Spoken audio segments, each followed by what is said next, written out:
dames en heren. Mijn naam is Farao. Ik ben uw gezagvoerder op deze vlucht. 2010, bestemming Bangladesh. Eerste verwachting te plaatsen is zeer mellow. Maar toen de weg gebruik van uw normale high-kaart bij onze stewardessen voor alle goede dingen. Jij weet, namens Mafio Air wens ik een soepele reis. Ik pak mijn tassen en de taxi naar het vliegtuig. Je kan me zoeken maar niet vinden, want ik ben niet thuis. Ik ben op weg naar de volgende plek, waar ik mijn voeten ook zet, kom goed terecht. Ik heb een nieuw adres, mijn stewardess, met een gruwelijke ass en tanto cash. Daar in Bangladesh, daar in Bangladesh, daar in Bangladesh, daar in Bangladesh.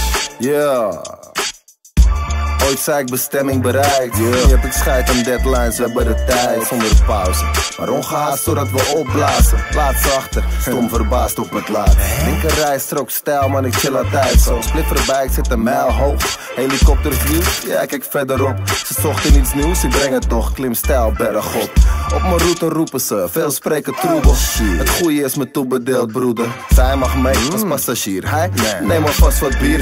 4,5 liters en een plak Kashmir. Mafionairs, het is een platoon, we doen dit elk seizoen. Op die zoom tip ik cruise, en waar het gras groen is. Maar ik blijf cool als Bruce en de kung fu flick. Dit is mijn crew, stupid. Live zijn we lijp als Onyx. Kijk me glijden door die tijdzones. Zonder jetlags, volgt de rap jet set. De rap pack stijgt 100 op je Nasdaq. We werken snel en slim als cyanide.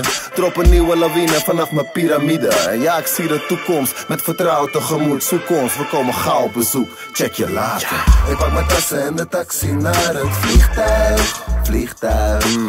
Je kan me zoeken maar niet vinden, want ik ben niet thuis. Ik ben op weg naar de volgende plek, waar ik mijn voeten ook zet, kom goed terecht. Ik heb een nieuw adres, mijn stewardess, met een gruwelijke ass en tanto cash. Daar in Bangladesh. Tja, ben weg. Daar in Bangladesh. Chillen maar. Daar in Bangladesh. Yeah. Daar in Bangladesh.